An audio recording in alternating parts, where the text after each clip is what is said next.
vitamin D and calcium, they're kind of partner nutrients, although vitamin D has taken on a life of its own in recent years and has sort of become this great nutrient of fame, and I'm happy to answer questions about the other things vitamin D does.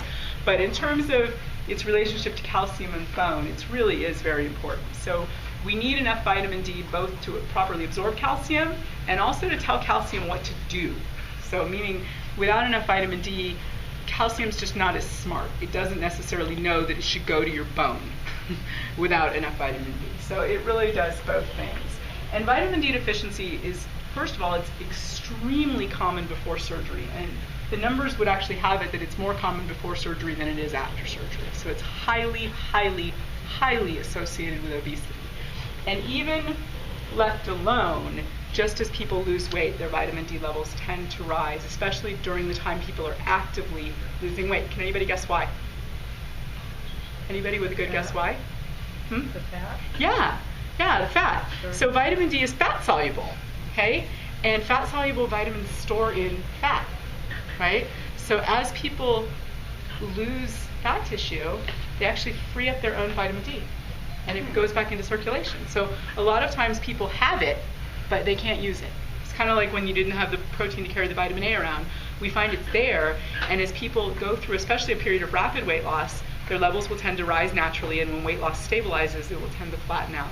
So it's a really interesting thing that we see. So that's why the levels are usually lower, the deficiency rates are usually lower in postoperative patients, in part because of that phenomenon that happens.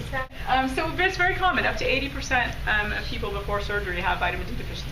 So this is really, really common. And the numbers after surgery tend to be closer to about 50% at 2 years. So again, that's still really common, right? Half of patients still being potentially vitamin D deficiency at 2 years. And we're still trying to learn a lot about why that is. But even though our recommendations for taking vitamin D, if the formal ones range from about 600 IUs up to about 2,000, it's not at all uncommon to see people after surgery taking 5,000, 10,000, even 50, and that's because that's really constant treatment to sort of keep these levels up, because deficiency is so very common after surgery as well.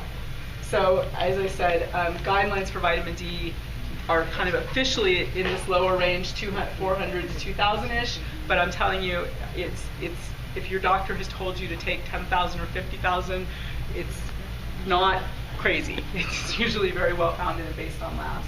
And for calcium, I want to talk about this for a minute, and this is something that I know, Dr. Yadegar, you were talking about, how do you help people do things long time. Calcium, this is hard. The levels of calcium that we ask people to take after surgery are very high. Kind of on the low end, usually 12 or 1,500 milligrams a day. On the high end, maybe 2,000-ish.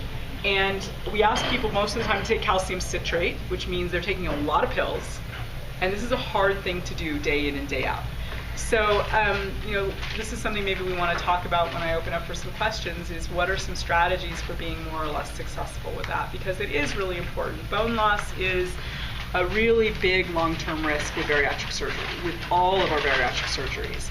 And there was a big study that's done out of the Mayo Clinic called the Rochester Epidemiology Study, and there's 7-year data on bone loss, and they've got patients of virtually all kinds of bariatric surgery who they've looked at in this study that they've done on bone loss, and they found that for a person at about 7 years who's had bariatric surgery versus somebody who hasn't, matched by age and things like that, the person who's had bariatric surgery is more than twice as likely to have had at least one fracture.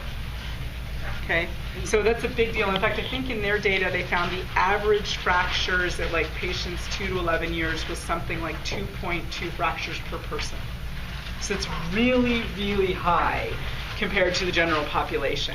And bone loss is silent. It doesn't hurt, it doesn't feel bad, it doesn't do anything obvious in most people. It's like just a quiet thing. And the reason it's quiet is you've got pretty good storage. You've got a whole skeleton, right? And I always say if it hurt every time you lost a little calcium from your bones, people would probably be a whole lot better about taking calcium, but it doesn't. It doesn't hurt at all. You don't feel it.